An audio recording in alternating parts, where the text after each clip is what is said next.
Yo, what's up, guys? Starting this video off a little bit differently. This is more so of a post video at the start of my video this time around. Just a spoiler alert, this is a pretty techie video, so I'm not sure if I know some of you guys have mentioned that you actually like the fact that I get pretty in-depth with certain subjects regarding this stuff. But it's more so dealing with the integration of the electronics this time around, with the new Panigale engine going in my Grom.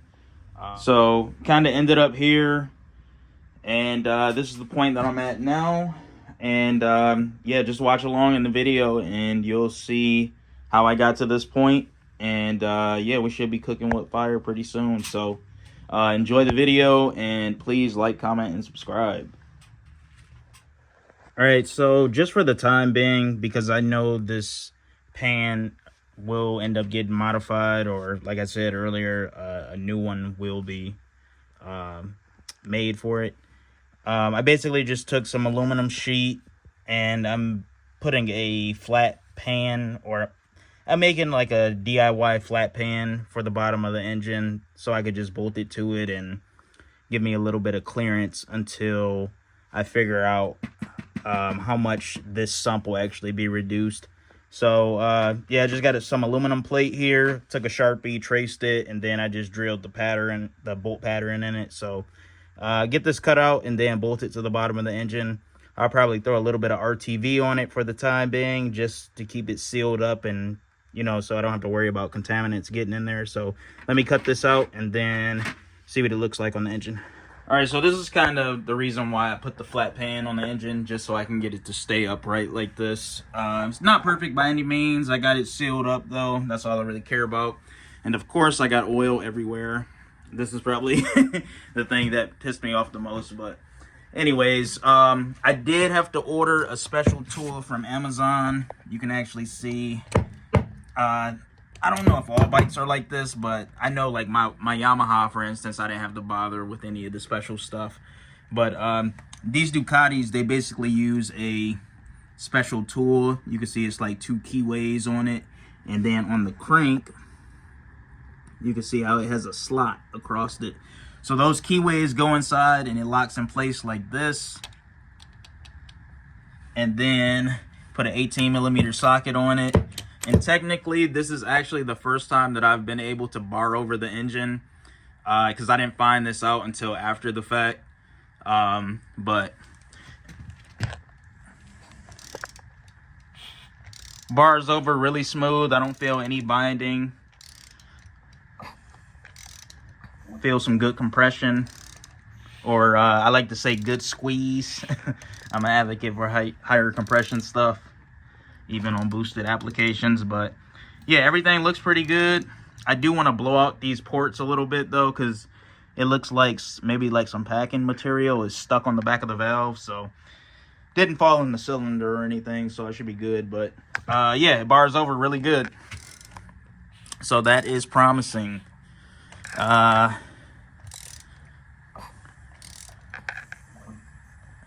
But yeah, pretty nice. All right, guys, so I actually had to pour the motor in the house. The weather finally broke in Michigan, and it's like really cold outside now, so I really didn't want to do this type of work out in the elements.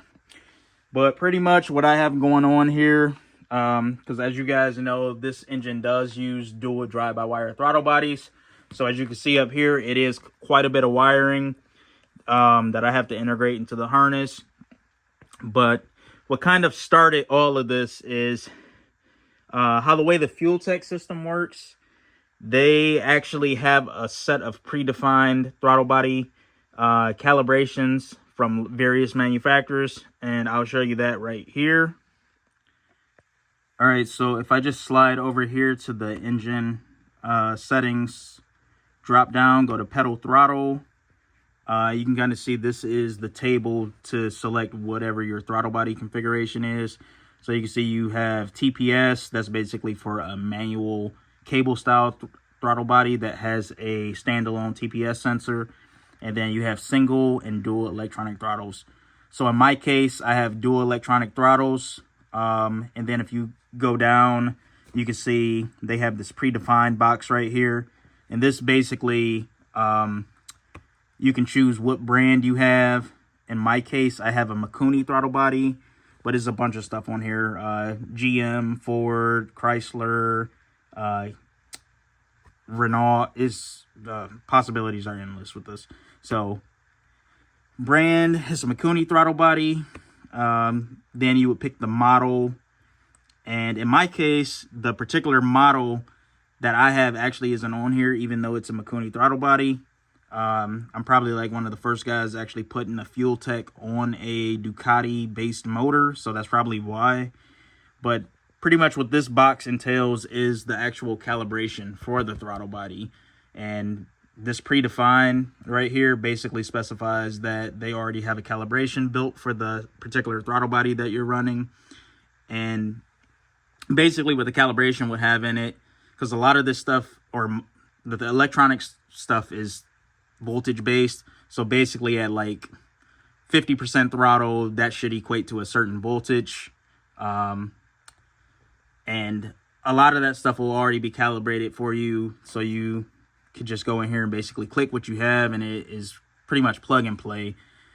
But in my case, since they don't have a cal for it, I actually have to have one of the guys from Fueltech Australia remote in, and then we're going to do custom PID tuning on it to get everything dialed in, because this is kind of like a one-off setup. So, I mean, this isn't too uncommon to have to do this, but for the most part, it's pretty straightforward. So once I get everything wired up over here, I'll probably just give him a ring and then have him remote in, and I'll record a little bit of that process.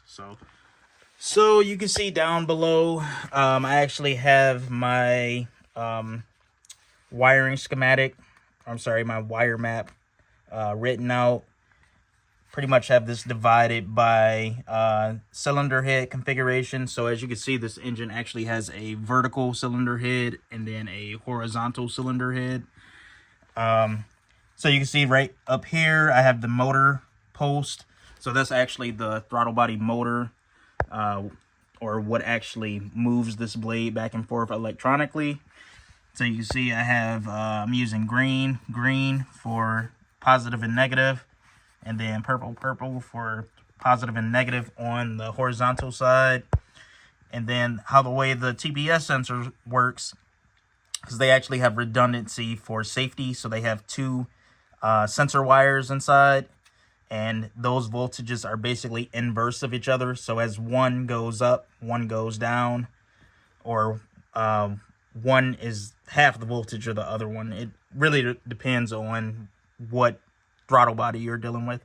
But so pretty much have a 5-volt reference, sensor 1, sensor 2, and then a ground reference. So it's pretty straightforward. And then the pedal, I actually robbed this off of my YZ450. This is a KTM Duke 390 pedal. I've had pretty good luck with it, and I already have the pinout figured out.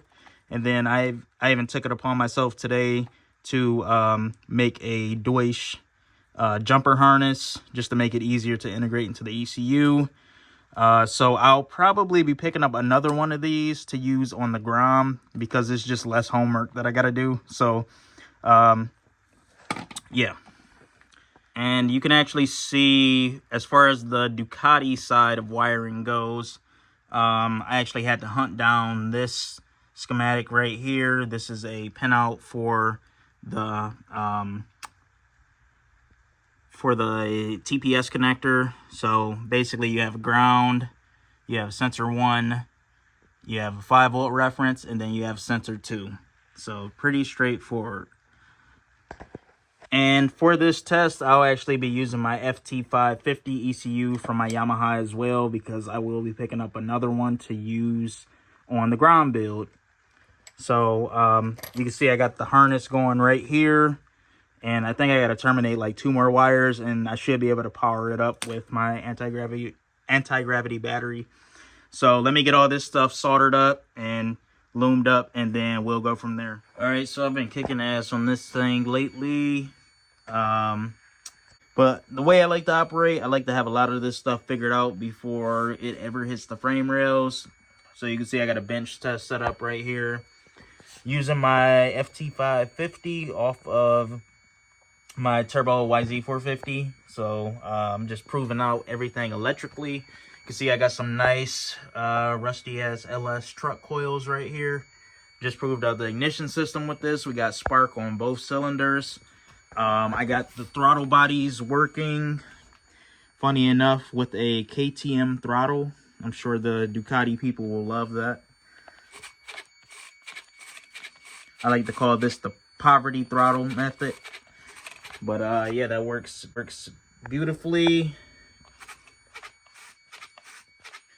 Got the gear indication working. You can see right there, I got it set up on the dash. This is pretty much the layout that I'll have on the Panigale dash, because I will be running a 550 as well on the Grom, and I will actually shift through the gears. I got to do this the ghetto way with some vice grips, because I don't have enough leverage to move this little shifter handle by itself. And let me take you through the gears. So we got neutral there. Got 2 or second gear, 3rd, 4th, 5th, 6th. Works beautifully. All this is just a 3-wire sensor in the back, nothing major.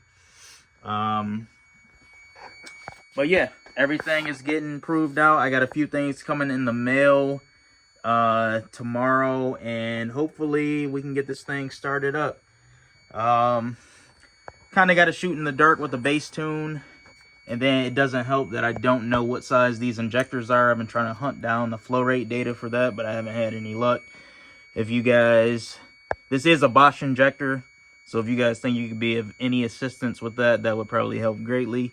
But yeah, stay on the lookout, and yeah, we should have some heat in the cylinders this weekend. All right, guys, so pretty much I got a few things apart right now, and if you're wondering why this flywheel cover is off, which you can see right here, that has the stator in it, and then that is the crank sensor right there. Basically what I'm doing is I'm actually setting up the RPM signal for this engine. So I had to do some digging, and I basically found out that this cylinder right here, which is the horizontal cylinder, and then this is the vertical cylinder. The horizontal cylinder is actually designated as cylinder 1 on this engine. And so basically what I did, and this is a really ghetto method, but it is very effective. I put a little Chinese chopstick in there, and I rotated the engine until I found mechanical TDC, and that's basically what this green mark is right here. Now this engine is a 24-2 reluctor setup, and that's basically these little squares right here, these pickup points. There is, well, since this is 24 minus 2, there are technically 22 of these squares all around this flywheel surface. And then where you see this gap at right here, that's why they call it -2, because there are 2 of those missing. 24 minus 2. So basically I have the TDC mark right there. And then this is the mark that is actually aligned with the crank sensor when this cover is placed on the engine. So 2 references. And basically in the software right here, you can see you have all these different options for reluctor setups. And since this is 24 minus 2, I would click that, and basically where you see it says 18 teeth right here, so that is actually counting the amount of teeth from this gap area right here all the way till you get to the tooth that is aligned with that crank sensor. So if I count it counterclockwise from this tooth right here all the way back until I get to here, it is 18 teeth. Now There is some area for adjustability at this point right here, because technically I'm just doing, this is just a engine off alignment right now. You really want to do this when the engine is running as well, because sometimes this timing can vary. And that's kind of why they have this little box right here for adjustability, because you would either bump this up or bump it down. And if you look at the cover right here, you can see this little hole right here. And if you look in there, you can see the crank sensor. So basically with the engine running, you would remove this little inspection plug right here, shine a timing light inside of that hole, in which you would actually be able to see these teeth. And normally on the aftermarket ECU stuff, you normally set a use a static timing value like 0 degrees. You would basically lock the timing at 0 degrees so it doesn't jump. And when you shine it in that hole, in a perfect world, that you should see this, just it'll look like it's sitting still with the timing light on it. If you don't see it, then you are slightly off, and you have to either add or advance or retard timing to get there.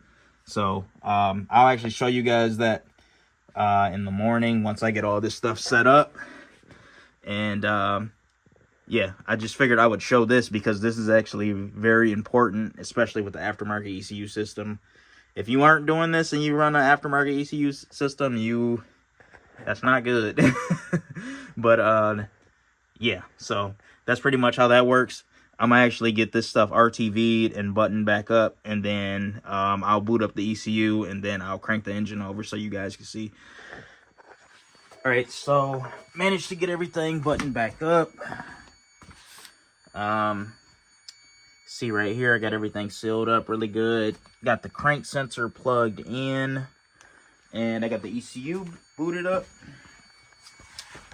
Actually sucks because I ended up getting some brake clean on my ECU and it took the paint off, so I'll have to touch that up. But you guys can see the dash layout. This will pretty much be how I will have it when I get the Grom out. Kind of like this layout.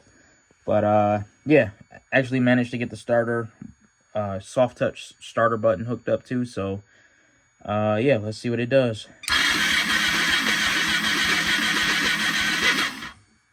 So got RPM, everything sounds good, it's turning over good.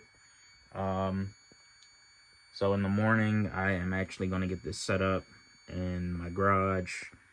Try to get the fuel system set up. I do have a radiator right there that I'm using just for this setup.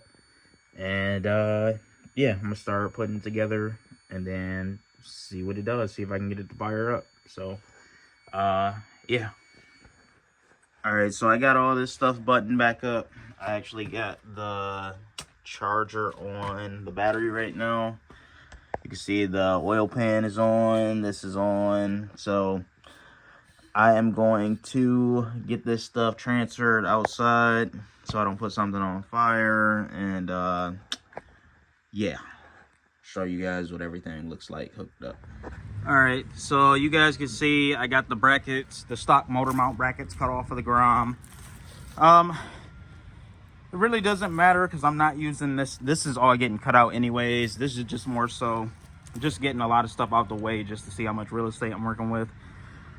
Swing arm is on order. I'm doing a 10-inch stretch Evil swing arm. That should be here maybe by like the end of the month or early December, because when I spoke to the guys over at Evil Swing Arms, they said it was like a 4-week wait. But yeah, so I'm actually throw the bike back together. I got the panels right there. I'm gonna just throw them back on and then take another look in the engine bay area. But yeah, a lot of this stuff is getting cut up though, for sure. All right, guys. So I was actually able to get the engine in my little shed here. I just basically have it on jack stands, and then I have the cherry picker kind of supporting it as well. I got the Fueltech all set up. Got some oil in it. So I am at the point to where I can plug this ECU in. It's a nice little startup screen from my YZ, Turbo YZ. But yeah, I got everything hooked up. Like I showed in the last clip, I got the soft touch starter button hooked up. So basically what I want to do now is actually prime the engine, because prior to this point, the flat oil pan that I had on it, just so the engine could sit down on the ground nice and square, I basically drained all the oil out of it, so it was bone dry for the most part. So I'm gonna hit the starter button and let's see if this thing builds some oil pressure. Put 4 quarts of oil in it.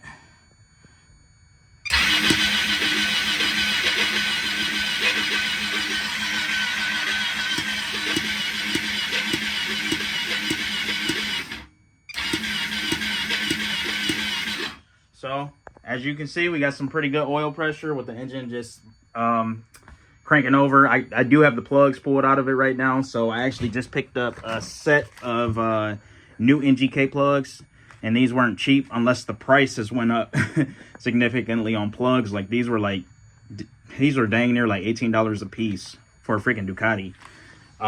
But yeah, I'm gonna throw these plugs in and just crank it over one more time, see how it sounds with the cylinders actually building compression, and then go from there. All right guys, so like I showed you before, I got the engine out in the shed, Grom right next to it. So I was actually planning to try to attempt to start this today, but unfortunately, you know, it's always one thing that you're missing that's a key component, and this is basically the fuel rail for the Ducati 1199 engine. And this takes like one of those quick disconnect male end fuel rail fittings. And the one that I thought that would adapt to this is actually one size too large. So I have a 3/8 male fuel rail quick disconnect fitting, and this one is actually 5/16. So I'm actually overnighting one from Amazon, so hopefully I have it in the morning. But the startup will probably be in the video that I'll post tomorrow, so that'll be a pretty quick upload. But I was hoping to have it in this one, but you know, crap happens. But anyways, just more of an overview of all the things that actually currently work on the bike. I showed you guys this before, and now I feel a lot more comfortable hitting the starter button now that the engine is full of oil. But and I actually did throw the new plugs in, so this will actually be a closed cylinder crank over.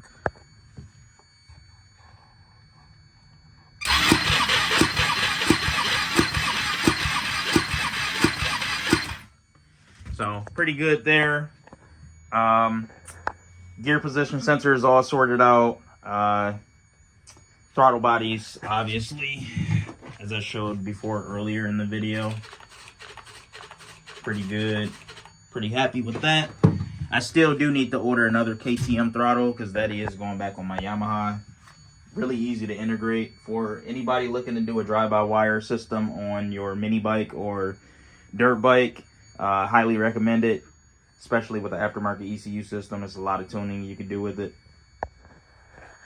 But yeah, guys, we're definitely making some headway. Stay on the lookout. I'll throw this video up tonight. I was actually hoping to get it out sooner, but yeah, throw a little bass tune into this thing tomorrow, and then see if we can actually get it to you know, put a little heat in it. So until then, yeah, please like, comment, and subscribe. I appreciate all of my supporters, Instagram, TikTok, YouTube. But it definitely does help when you guys share this stuff, because a lot of this stuff isn't cheap, paying out of my own pocket for this. So I really appreciate if you share it, tell your friends about it, tell your grandparents, nephews, nieces. But anyways, yeah, until next time, and yeah, stay riding, ride safe.